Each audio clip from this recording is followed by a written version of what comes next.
जय हिंद कैडेट्स, आज मैं फिर आप लिए एक क्वेश्चंस लेकर के आया है एमसीक्यू का, और 100 क्वेश्चंस है। मैं 15 से 20 मिनट के अंदर 100 क्वेश्चंस आपको बताऊंगा। फटाफट हेल्थ एंड हाइजीन पे है, वेरी इंपॉर्टेंट। उससे क्वेश्चंस आपके आते हैं, इसी में से क्वेश्चंस आ जाएंगे। कुछ क्वेश्चंस और मैं सेटअप दे दूंगा, आप उसमें से पा जाएंगे।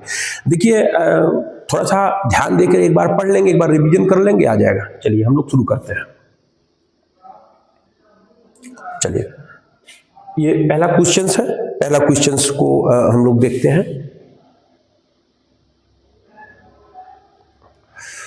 एनसीसी एबीसी सर्टिफिकेट के लिए है ये, ठीक है। संतुलित आहार का मुख्य उद्देश्य क्या होता है? तो संतुलित आहार का मुख्य उद्देश्य वास्तव में होता है सभी पोषक तत्व देना। संतुलित आहार सभी पोषक तत्व देता है। तो कैडेट्स आप लगाएंगे संतुलित आहार का मुख्य उद्देश्य सभी पोषक तत्व को प्राप्त करना है। फिर प्रोटीन का मुख्य कार्य क्या होता है? शरीर का निर्माण करना। शरीर का निर्माण करता है प्रोटीन, वो काम होता है, ठीक है। आयोडीन की कमी से कौन सा रोग होता है? तो आयोडीन की कमी से घेंघा रोग होता है। कौन सा रोग होता है? घेंघा रोग होता है। विटामिन सी की कमी से कौन सा रोग होता है? तो विटामिन सी की कमी से स्कर्वी रोग होता है। कौन सा रोग होता है? स्कर्वी रोग होता है। एकदम ध्यान दीजिएगा। वसा का मुख्य कार्य क्या है? तो वसा का मुख्य कार्य रेल में है ऊर्जा संग्रह करना। ऊर्जा संग्रह करना। आपका अगला क्वेश्चन है, कैल्शियम का मुख्य स्रोत क्या होता है? तो कैल्शियम का मुख्य स्रोत दूध है। क्या है? दूध है। फाइबर युक्त भोजन का लाभ क्या है?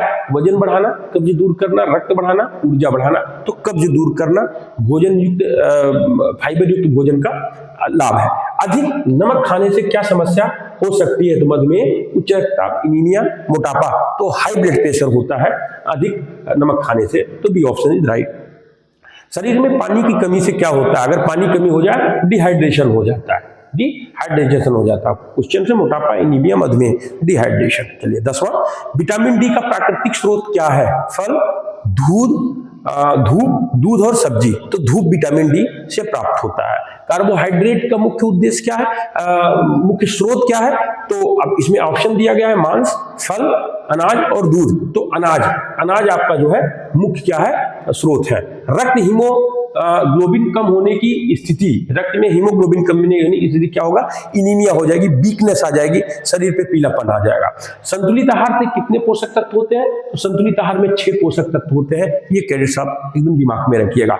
अधिक मीठा खाने से कौन सा रोग होता है? तो अधिक मीठा खाने से टीबी नहीं होता, स्कर्वी नहीं होता, रिकेट्स नहीं होता, वरन अधिक मीठा खाने से मधुमेह होता है, जिसको शुगर कहते हैं। जिसको क्या कहते हैं? शुगर कहते हैं। बच्चों में रिकेट्स किस विटामिन की कमी होता है? रिकेट होता है हड्डियों में, विटामिन डी की कमी से होता है, और हड्डियों में जो है वो दिक्कतें आती हैं और टेढ़ापन हल्का सा होने लगता है। तो विटामिन डी की कमी से डी ऑप्शन इज राइट है। तो डी की कमी से होता है। प्रोटीन की कमी से क्या होता है? मोटापा, क्वाशिकोकर, स्कर्वी, एनीमिया। तो यहाँ पर क्वाशिकोकर होता है प्रोटीन की कमी से। शरीर को रोग प्रतिरोधक शक्ति बढ़ाता है विटामिन, ठीक है। चीनी नहीं बढ़ाता, चीनी आपको डायरेक्ट तुरंत एनर्जी देता है ऊर्जा। नमक और वसा ये नहीं करता।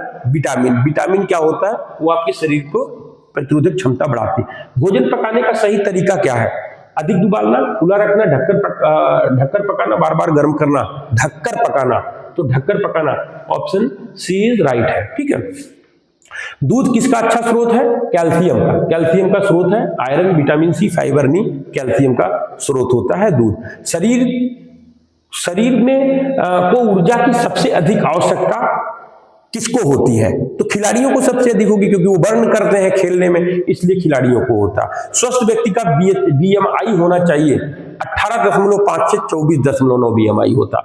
अधिक तली चीजें खाने से क्या होता है? हृदय रोग, टीबी, एनीमिया, स्कर्वी। तो हृदय रोग होता है अधिक तली चीनी खाने, जिसको हार्ट बोलते हैं, ठीक है। हरी सब्जियों में मुख्यतः क्या पाया जाता है? हरी सब्जियों में मुख्यतः विटामिन व खनिज पाए जाते हैं, ठीक है। शरीर में जल का प्रतिशत लगभग कितना होता है? शरीर में जल का प्रतिशत 60 से 70% होता है। कितना होता है बाबू? 60 से 70% होता है, ठीक है। भोजन को कितनी बार चबाना चाहिए? भोजन को 10 से बार तो चबाना ही चाहिए, ठीक है। 5 से 6 नहीं, 20 से 30 ज्यादा हो जाएगा, 2-3 नहीं, आपको 10 से 12 बार भोजन चबा के खाना चाहिए। स्वच्छता का संबंध किससे होता है? केवल शरीर से, केवल भोजन से, स्वस्थ रोग और रोकथाम से। तो स्वास्थ्य एवं रोग के रोकथाम से होना चाहिए। खुले में शौच करने से क्या होता है? तो खुले में शौच करने से भाई दस्त होगा, ठीक है, क्योंकि जाकर के आपको तमाम बीमारियां होंगी, तो वो दस्त होता है। कैंसर नहीं, मधुमेह, अस्थमा नहीं, आपको दस्त होगा। चलिए अगला, डेंगू किस मच्छर से फैलता है? एंडीज मच्छर से डेंगू फैलता है, ये आपको ध्यान ही देना है। एनोफिलीज मदानी, क्यूलेक्स नहीं, घरेलू मक्खी नहीं, आपको एंडीज मच्छरों से फैलता है। मलेरिया किस परजीवी से होता है? वास्तव में मलेरिया प्रोटोजोआ परजीवी से होता है। किसे? प्रोटोजोआ। तो यहां पर ऑप्शन है वायरस, बैक्टीरिया, प्रोटोजोआ, फंगस, तो आप प्रोटोजोआ लगाएंगे, प्रोटोजोआ से होता है। ध्यान दीजिएगा, मलेरिया में अक्सर लोग गलती करते हैं कि मलेरिया किस रोग से होता है, वो दूसरा कुछ लिख देते हैं, लेकिन प्रोटोजोआ लिखना। हैजा कैसे फैलता है? तो हैजा दूषित जलों से फैलता है, अर्थात हवा, दूषित जल, मच्छर, लोग, तो दूषित जल से हैजा फैलता है। टीबी किस अंग को प्रभावित करता है? टीबी फेफड़े को प्रभावित करता है। हालांकि टीबी में फेफड़े का भी होता है, टीबी जो है बोन यानी हड्डियों में भी होता है, आंत में भी होता है, टीबी होता है, लेकिन बेसिकली फेफड़ा, तो फेफड़े में होगा। ठीक है। हाथ धोने का सही समय सुबह, शाम, भोजन से पहले व बाद में, या कभी नहीं? हाथ भोजन से पहले और भोजन के बाद, तो सी ऑप्शन इज राइट है। ठीक है। पीने के पानी को सुरक्षित बनाने का सर्वोत्तम विधि क्या है? तो उसको उबाला जाए, सबसे अच्छा उबाल के छान लिया जाए। ठीक है, तो उबाला जाए। ठीक है, तो बी ऑप्शन इज राइट है। चलिए अगला है, मलेरिया का मच्छर कहां पनपता है? सूखी जगह पे, गंदे कपड़ों पे, जमा पानी में, धूप में, तो जमा पानी में होता है। फूड पॉइजनिंग का कारण क्या है? साफ भोजन, दूषित भोजन, या अधिक पानी, या कम नमक? तो दूषित भोजन से फूड पॉइजनिंग होता है, जिसमें आपको उल्टी, दस्त, तमाम चीजें शुरू हो जाती है, पेट में बहुत ऐंठन और दर्द आ जाता है। व्यक्तिगत स्वच्छता में शामिल नहीं है नाखून काटना, स्नान करना, गंदे कपड़े, हाथ धोना, ये सारी चीजें व्यक्तिगत स्वच्छता में शामिल है। गंदे कपड़े व्यक्तिगत स्वच्छता में शामिल नहीं है। धूम्रपान से कौन सा रोग होता है?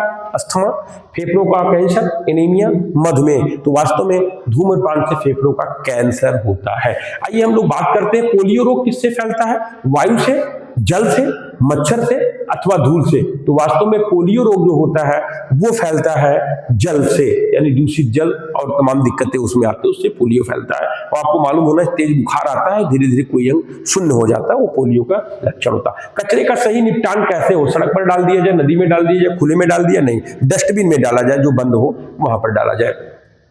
अगला क्वेश्चन आपका है कि स्वच्छ भोजन का लक्षण क्या है? खुला, ढका हुआ, अधपका, या पुराना?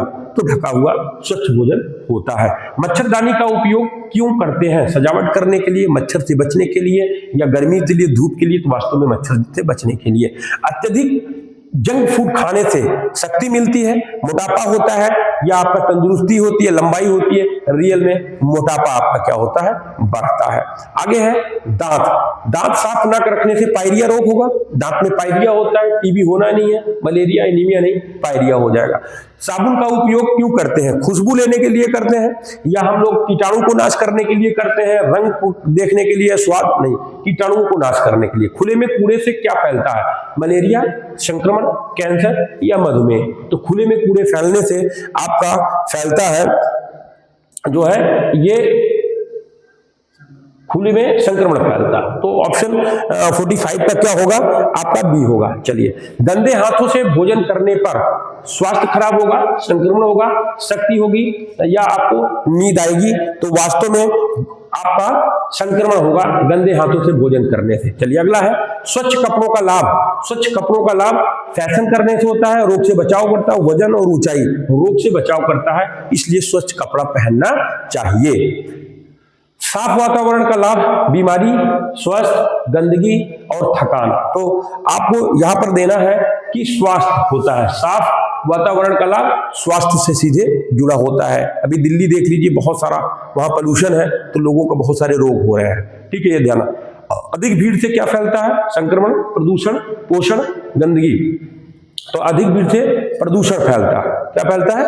प्रदूषण या गंदगी। देखते हैं कि क्या होता है। तो इससे होगा आपका संक्रमण फैलता है। अधिक भीड़ से संक्रमण, यानी एक लोग को जो रोग होगा तो धीरे धीरे दूसरे को फैलने लगता है। नाक ढककर छींकने से क्या होता है? क्या रुकता है?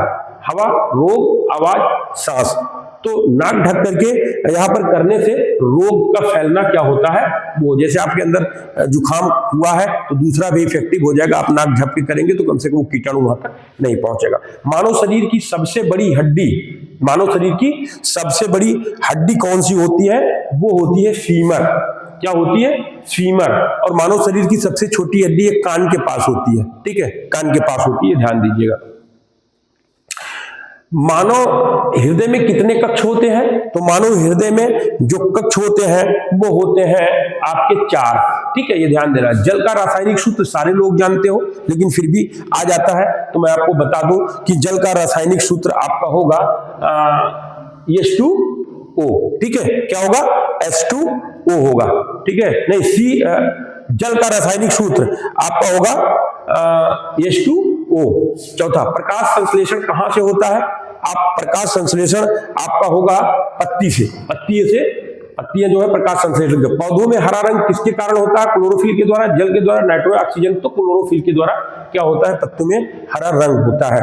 मानव आंख में प्रकाश नियंत्रित करने वाला भाग रेटिना, लेंस, पुतली या आपका कार्निया, ये आपका मानव के आंखों में प्रकाश नियंत्रित करने वाला जो वो है वाला भाग है, वो क्या है? आप सारे लोग इसको अच्छी तरीके से जानते हैं कि पुतली जो होती है वो आपके प्रकाश को नियंत्रित करती है। रक्त को शुद्ध करने वाला अंग हृदय, फेफड़ा, गुर्दा या यकृत? जल्दी बताइए। हम इसको बताएंगे आपको कि ये गुर्दा जो है वो क्या करता है? रक्त को शुद्ध करता है। क्या करता है? रक्त को शुद्ध। इसलिए जिसको वो हो जाता है, गुर्दे की बीमारी होती है, तो उसमें जो है मशीन से उसका रक्त साफ करना पड़ता है। किससे साफ करना? मशीन से साफ करना। सामान्य मानव तापमान 35 डिग्री, 36 डिग्री, 37 डिग्री या 38 डिग्री। सामान्य मानव जो तापमान होता है वो है 37 डिग्री सेल्सियस। ठीक है, अगला है डीएनए की संरचना, सिंगल हेलिक्स, डबल हेलिक्स, त्रिकोण या वर्ग? डीएनए की जो है वो है डबल हेलिक्स। ठीक है, तो ये 59 क्वेश्चन। अब 60 क्वेश्चन। इंसुलिन हार्मोन किस ग्रंथि से निकलता है? थायराइड से निकलता है, प्यूटरी से निकलता है, अग्नाशय से निकलता है, अधिवृक्क से निकलता है? तो आपको यहां पर ध्यान देना है कि अग्नाशय से इंसुलिन हार्मोन अग्नाशय से निकलता है। ये थोड़ा सा टफ क्वेश्चन है, लेकिन ये हेल्थ हाइजीन में कहीं न कहीं पूछा जाता है, इसलिए थोड़ा सा बता दिया। मानव रक्त का पीएच मान कितना होता है? तो मानव रक्त का पीएच मान यहां पर होगा 7.4। क्या होगा?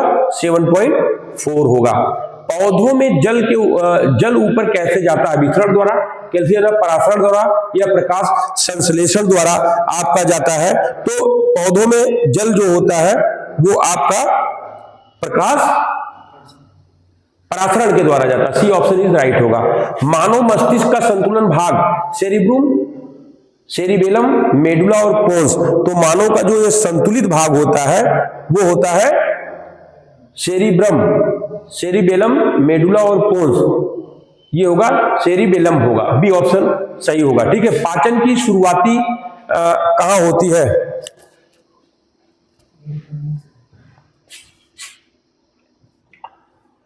पाचन की शुरुआत कहां से होती है?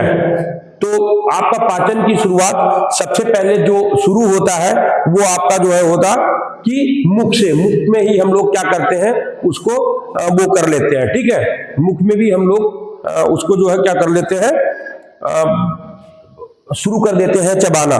ठीक है, चबाना शुरू करते हैं।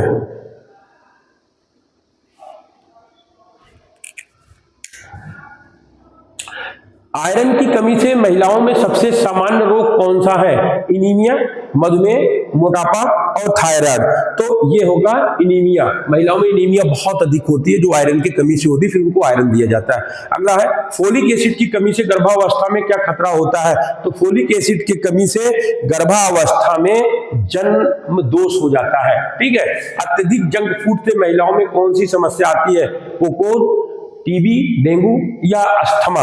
तो आपका यहां पर होगा ये कोकोड की समस्या आती है। कैल्शियम की कमी से महिलाओं में किस रोग का खतरा होता है? ऑस्टियोपोरोसिस, एनीमिया, मधुमेह अथवा पीलिया? तो यहां पर होगा ऑस्टियोपोरोसिस की कैल्शियम की कमी से महिलाओं में दिक्कत आती है। विटामिन B12 की कमी से क्या समस्या होती है? बहुत सुंदर। विटामिन B12 के कमी से कौन सी समस्या आती है? तो विटामिन B12 तंत्रिका विकार होता है। ठीक है, ये आपको ध्यान देना है। अधिक वसा युक्त भोजन से कौन सा रोग बढ़ता है? हृदय रोग, टीबी, मलेरिया या डेंगू? अधिक वसा की बात हम लोग करेंगे। अत्यधिक अगर वसा की बात हम लोग करेंगे तो हृदय रोग, टीबी, मलेरिया, डेंगू में से क्या आएगा? तो आप सारे लोग जानते हैं कि हृदय रोग होगा, हार्ट का प्रॉब्लम आता है। ठीक है, पानी कम पीने से महिलाओं में क्या समस्या बढ़ती है? मूत्र संक्रमण, एनीमिया, अस्थमा अथवा पीलिया। तो पानी की कमी होने से महिलाओं में मूत्र संक्रमण बनेगा। क्या बढ़ेगा? मूत्र संक्रमण। इसको आप ध्यान दीजिएगा, ठीक है। अगला है विटामिन डी की कमी से क्या होता है? हड्डी दर्द, आंख जलन, खांसी, त्वचा रोग। विटामिन के हड्डी दर्द होता है। डी, धूप से भी विटामिन हम लोग डी लेते हैं, कम होता है तो हम लोगों को इंजेक्शन और दवाएं लेनी पड़ती है। अत्यधिक मीठा खाने से कौन सा रोग होगा? मधुमेह, मैंने बताया ही था, जिसको शुगर रोग कहते हैं। संतुलित आहार में महिलाओं में मुख्य लाभ क्या होता है? हार्मोन संतुलन होता है, केवल वजन कम होता है, नींद अधिक आती है, प्यास कम लगता है संतुलित भोजन से। तो संतुलित भोजन से महिलाओं में हार्मोन संतुलन रहता है, इसलिए उनको संतुलित भोजन देना चाहिए। 76वां क्वेश्चन आपका है, प्रोटीन की कमी से बच्चों में कौन सा रोग होता है? क्वाशियोरकर, मधुमेह, टीबी, एनीमिया। तो बच्चों में क्या होगा? आपका क्वाशियोरकर रोग होता है। कैलोरी की अत्यधिक कमी से कौन सा रोग होता है? मरासमस, स्कर्वी, बेरी, रतौंधी। तो कैलोरी की अत्यधिक कमी से आपका जो रोग होगा वो है मरासमस, ठीक है। विटामिन ए की कमी से बच्चों में क्या होता है? विटामिन ए की कमी से रतौंधी, पीलिया, एनीमिया, मोटापा। तो रतौंधी होता है विटामिन ए की कमी से। रतौंधी विटामिन ए गाजर में पाया जाता है, इसलिए गाजर का सीजन चल रहा है, आप लोग ज्यादा से ज्यादा गाजर खाइए। जंक फूड अधिक खाने से बच्चों में क्या समस्या आएगी? तो मोटापा बढ़ता जाएगा, ठीक है। आयोडीन की कमी से बच्चों में कौन सी समस्या होती है? घेंघा रोग होगा आयोडीन की कमी से, ठीक है। आयरन की कमी से बच्चों में क्या होगा? एनीमिया होगा, ठीक है। विटामिन सी की कमी से कौन सा रोग होगा? तो आप सारे लोग जानते हैं, बेरी रोग होगा, ठीक है। अधिक शीतल पेय यानी कोल्ड ड्रिंक पीने से कौन सी हानि होती है? जब बहुत सारे कोल्ड ड्रिंक्स लोग पीते रहते हैं तो उसमें क्या होगा? तो अत्यधिक कोल्ड ड्रिंक से आपका क्या होगा? हड्डियां मजबूत होंगी, भूख बढ़ेंगे, आंख तेज होंगे, या आपका क्या होगा? दांत खराब होगा, ठीक है। दांत खराब होगा, ठंडा, गर्म, झुंझुनाहट, तमाम चीजें आ जाती हैं, ठीक है। उसमें तमाम जो केमिकल रहते हैं वो भी नुकसान करते हैं। कैल्शियम की कमी से बच्चों में क्या प्रभाव पड़ता है? हड्डियां कमजोर हो जाती हैं। खांसी, जुकाम, त्वचा रोग नहीं, हड्डियां कमजोर हो जाती हैं। अगला क्वेश्चन है, संतुलित आहार का मुख्य लाभ क्या होता है? संतुलित आहार का मुख्य लाभ है सही शरीर का विकास होता है, ठीक है। सही शरीर का विकास होता है। अधिक वसायुक्त आहार पुरुषों में किस हार्मोन को प्रभावित करता है? इंसुलिन, टेस्टोस्टेरोन, थायरिक्सिन और एंड्रियानिक। तो 86 क्वेश्चंस आपका यह है आपका टेस्टोस्टेरोन, ठीक है। जंक फूड की अधिकता से पुरुषों में किस रोग का अधिक समस्या आती है? टीबी, अस्थमा, एनीमिया, प्रोस्टेट समस्या, एनीमिया, अस्थमा। जंक फूड से पुरुषों में क्या प्रॉब्लम आती है? वो है प्रोस्टेट समस्या आएगी जंक फूड से, ठीक है। जिंक की कमी से पुरुषों में किस समस्या का खतरा बढ़ता है? जिंक, ठीक है। तो जिंक की कमी से पुरुषों में प्रजनन क्षमता में कमी होती है। किसमें होती है? प्रजनन क्षमता में कमी होती है। अत्यधिक शराब सेवन में कौन सा अंग सबसे पहले प्रभावित होता है? फेफड़ा, यकृत, हृदय और किडनी।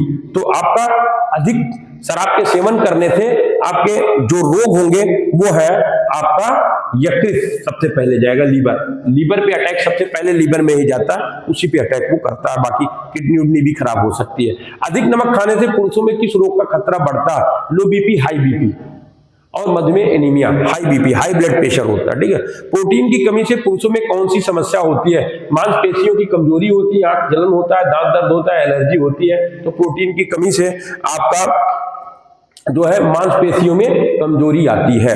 ट्रांस फैट का अधिक सेवन किस रोग को बढ़ावा देता है?